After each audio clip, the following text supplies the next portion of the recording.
Elias Vance, 28, faced the grim reality. Vance Textiles, his family's century-old legacy, was collapsing. Bankruptcy papers lay scattered across his grandfather's desk, each page a fresh wound. He'd never imagined inheriting debt, not prosperity. The Zenith Group just sweetened their offer, his father, Robert, announced, defeated. Hostile takeover, 40 pence on the pound, it's an insult. Our great-grandmother built this company from nothing, his sister, Charlotte, muttered from the window, and we're about to lose it all. Unless, Robert sighed, we find a miracle investor, someone willing to inject 40 million pounds. Their mother, Eleanor Sr., entered with the Financial Times. Actually, there might be an option. This article about young business magnates, one mentioned interest in heritage manufacturing. She pointed to Isabella Thorne, 30, CEO of Thorne Holdings, a scholarship student who built a multi-billion-pound empire. She's looking for strategic acquisitions, Eleanor Sr. continued, and she's unmarried. The unspoken implication hung heavy, a marriage merger. Elias's stomach churned. It's been done before, Robert said carefully. Strategic alliances that benefit both families. Elias studied the photograph. Isabella Thorne, elegant, confident, immensely successful, everything his family needed. Her being black would shock their traditional Yorkshire social circle, but desperate times demanded unconventional solutions. Set up a meeting, Elias finally stated, masking his turmoil. Let's see if Miss Thorne is interested in more than just business partnerships. Hello, my Game Changers family. Thanks for tuning in today. Before we dive deeper, where are you watching from? Drop your country and city in the comments. What do you think of the story so far? Let us know. Your words motivate us to keep making these videos. Your support means the world, driving us to create more meaningful content. So, comment, share, and keep the positivity flowing. The Vance family's emergency strategy session unfolded in their Yorkshire estate's drawing room. 3 generations discussed salvation through matrimonial negotiations. The arrangement benefits both parties, Eleanor Sr. explained precisely. Isabella Thorne gains access to our networks. We receive crucial capital and her expertise. And Elias, well, Elias gains a wife he's never met. And I gain a business partner with proven success, Charlotte added dryly. Elias corrected. Marriage is a partnership anyway. This just makes the terms explicit. Robert nodded. Exactly. Romantic love is a luxury we can't afford.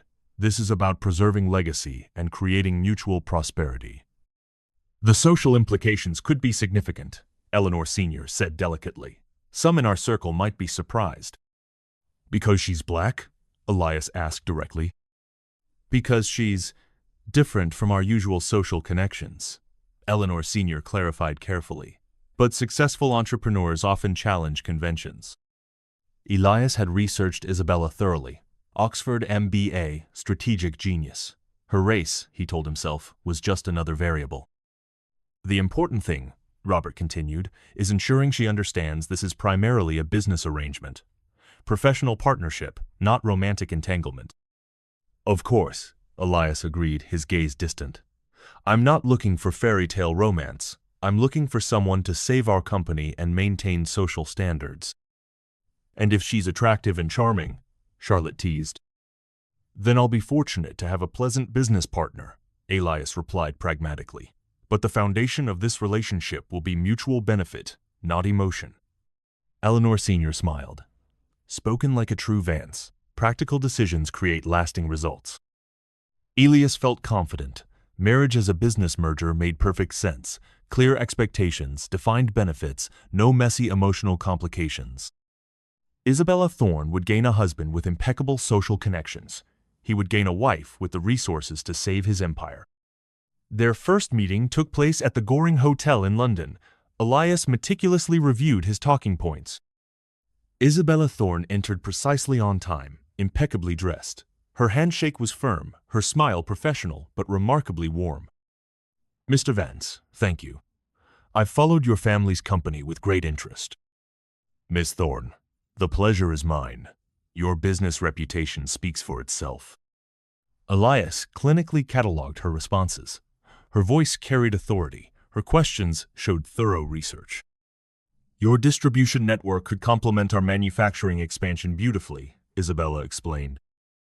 Though I understand you're facing some cash flow difficulties, temporary setbacks, Elias replied smoothly. The textile industry is cyclical. We're simply between profitable periods, which is why strategic partnerships become essential. Elias appreciated her diplomatic phrasing. She understood their desperate situation. What kind of partnership did you have in mind? Complete acquisition would be one option, though preserving family involvement is important to you. Extremely important. This company represents 4 generations of Vance innovation. Then perhaps we should discuss more personal arrangements that would ensure your continued influence. The conversation moved toward marriage with corporate precision. Isabella proved surprisingly direct, viewing it as a strategic alliance. I appreciate clarity in business relationships, she said. If we proceed, what would you expect? Mutual respect, clear boundaries, and shared commitment to success, Elias replied. I'm not looking for romance, Miss Thorne. I'm looking for a collaborator. Then we understand each other perfectly. As they shook hands, Elias felt satisfied. Isabella Thorne was exactly what he needed.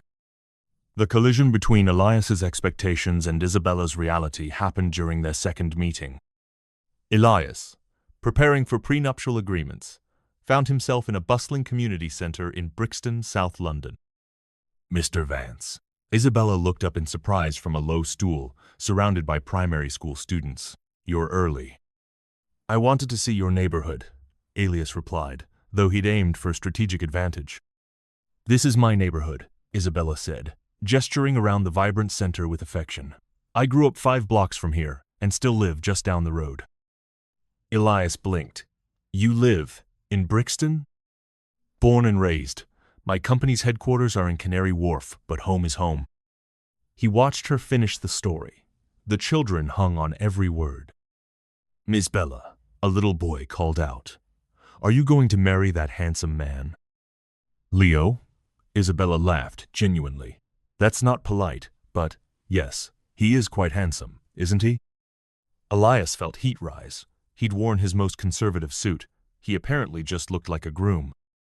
Mr. Vance is a business associate, Isabella explained gently. We're working on a project together. After the children moved, Isabella led Elias to the office. Kids say whatever they're thinking. It's fine, though. I'm surprised to find you here. I expected your corporate offices.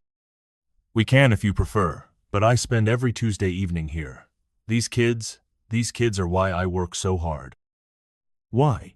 Elias asked. Isabella gestured toward the walls, covered with college acceptance letters and thank you notes. Because success means nothing if you don't share it. Because these children deserve the same opportunities I had. Elias stared. His assumptions about her motivations were spectacularly wrong.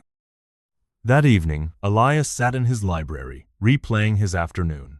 Isabella Thorne wasn't the cold businesswoman he'd expected. She was someone who'd achieved success while maintaining deep connections to her roots. How did the meeting go? Eleanor Sr. asked. Complicated. She's not what I anticipated. Complicated how? Elias struggled to articulate his confusion. I expected someone focused on business. She spends Tuesday evenings reading to children in Brixton. Her office is filled with thank you letters. She drives a modest electric car despite being worth hundreds of millions. Eleanor Sr. looked puzzled. That sounds admirable. It is admirable. That's the problem. I don't understand. Elias set down his papers. I planned a clean business transaction. Now I'm dealing with someone who has genuine principles, who cares about things beyond profit, someone who might actually expect emotional authenticity in a marriage. How's this story hitting you so far? Tell us in the comments if you're loving it. Type yes, if not, type no. We want to know what you think. Eleanor Sr. sat beside her son. Would that be so terrible? I don't know how to be emotionally authentic, Mother. I know how to be strategically appropriate. Perhaps this is an opportunity to learn. Elias looked at his mother in surprise. You're suggesting I approach this marriage with actual feelings?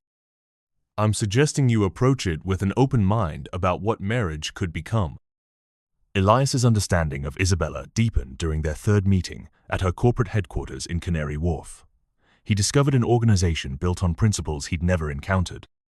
"Welcome to Thorn Holdings," Isabella said, leading him through offices where employees worked with enthusiasm and respect. "Your staff seems unusually engaged," Elias observed. "They have ownership stake, profit sharing, educational support. People work harder when they benefit directly from the results." In the executive conference room, Elias met her diverse senior staff. Isabella listened to their input, making decisions collaboratively. "The Vance Textiles acquisition could work beautifully," her CFO explained, "if we maintain existing employee relationships and invest in modernizing equipment. The heritage aspect is a major selling point." "What about the Vance family's continued involvement?" Isabella asked, looking at Elias. "Essential for client relationships and industry credibility," her chief of operations confirmed. Elias realized they were discussing his family's company with more respect and foresight than his own board meetings. After the meeting, Isabella walked him to her office, a space reflecting her values through community photographs and thank-you letters. "Miss Thorne," Elias said, smiling faintly, "if we're going to be married, formality seems unnecessary." "Elias," Isabella replied, her eyes twinkling, "can I ask you something personal?" "Of course." "Why are you willing to marry someone you barely know? Someone who approached you with a business proposition rather than romantic interest?" Elias paused. "Because I believe in building partnerships on mutual respect and shared values, because I think you're more than your current circumstances suggest. And because sometimes the best relationships grow from honest foundations rather than emotional impulses." "You don't know anything about my values." Elias felt a mix of defensiveness and yearning to be understood. "I know you're willing to sacrifice personal happiness to save your family's legacy. I know you care about preserving something meaningful rather than just protecting your wealth. That tells me everything about your character." The resistance began subtly at the Vance family's engagement announcement at the Yorkshire County Club's charity gala. Congratulations came with barely concealed questions. "How wonderful that you're marrying for love, dear," Mrs. Pendleton gushed with false sweetness. "Though I imagine the cultural differences will be challenging." "What cultural differences, Mrs. Pendleton?" Elias asked directly. "Oh, you know, different backgrounds, different social circles." An unexpected voice cut in. "Perhaps, Mrs. Pendleton, the only cultural difference is between those who cling to outdated notions of what proper society looks like and those who embrace progress and true merit."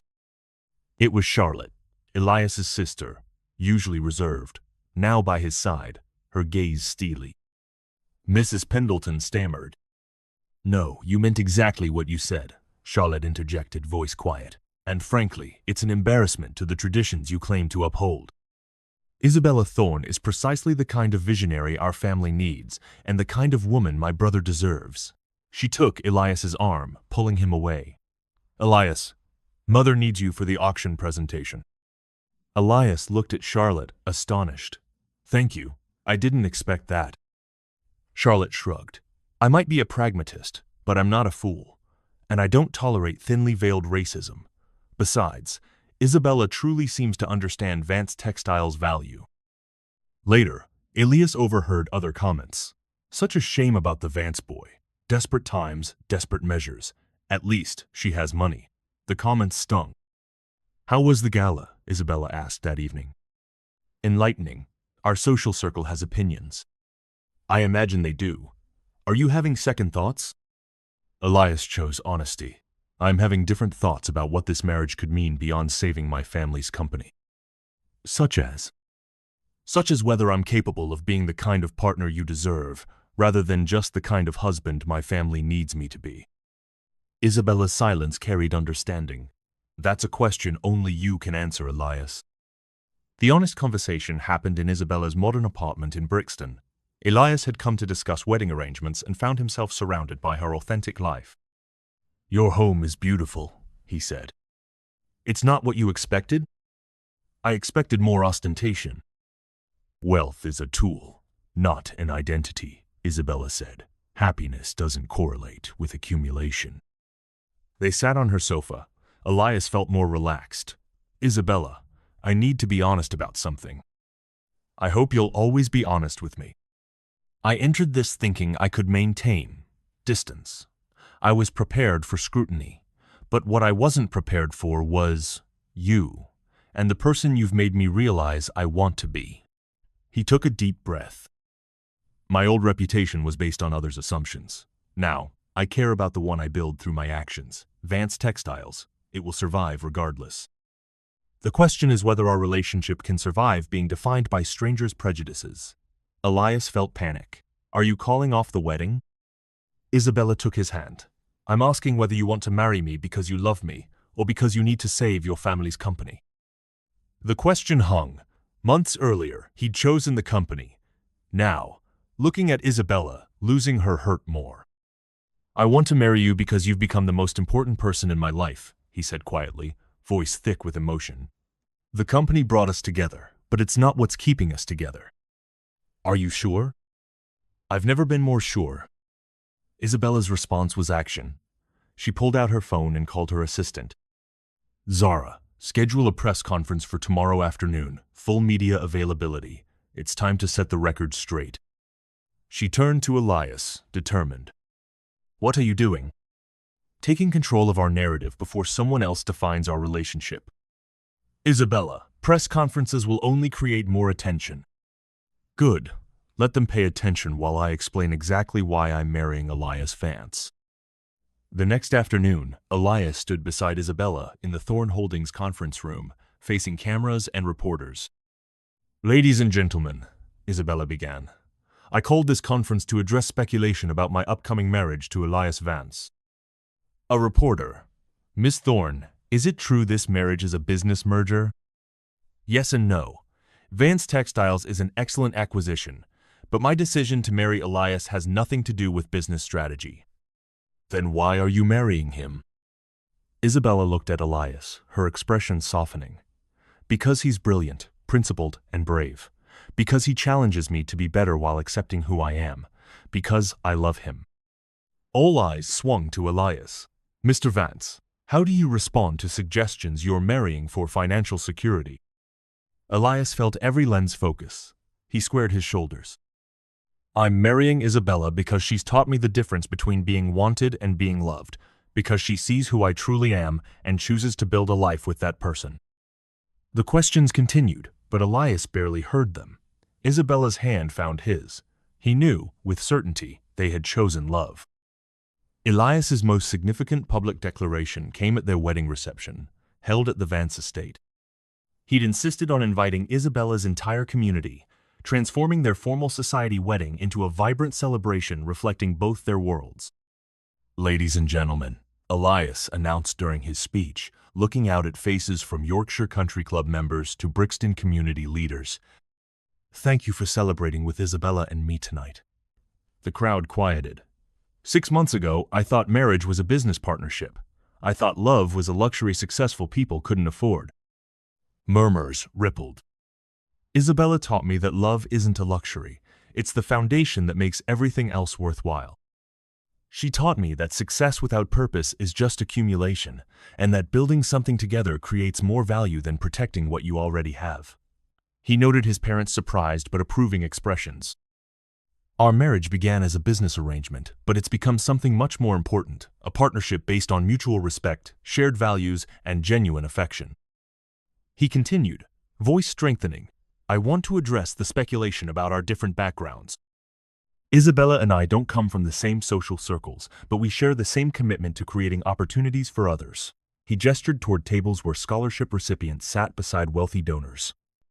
That's why we're announcing the Thorn Vance Foundation, dedicated to educational equity and entrepreneurship development in underserved communities, starting in Yorkshire and extending to South London. The applause was enthusiastic. Elias was focused on Isabella's face. Pride, love, recognition that he'd chosen their shared future. I married Isabella Thorn because she saved my company, he concluded, but more importantly, she saved me from a life of beautiful emptiness. As guests cheered, Isabella pulled him close for a kiss that felt like the beginning of everything. 2 years later, Elias stood in the renovated Vance Textiles factory in Leeds, watching the first production run of their new sustainable fabric line. Maya, 10, from their youth entrepreneurship program, ran up with a fabric piece she'd helped design. "Look what we made. It's beautiful, Mr. Elias." "Sweetheart," he beamed, "you're going to be quite the textile designer." Isabella approached from the production floor, sleeves rolled up, having solved a technical challenge. Leadership through collaboration was her signature. "How does it feel to see Vance Textiles thriving again?" she asked, wrapping her arms around him.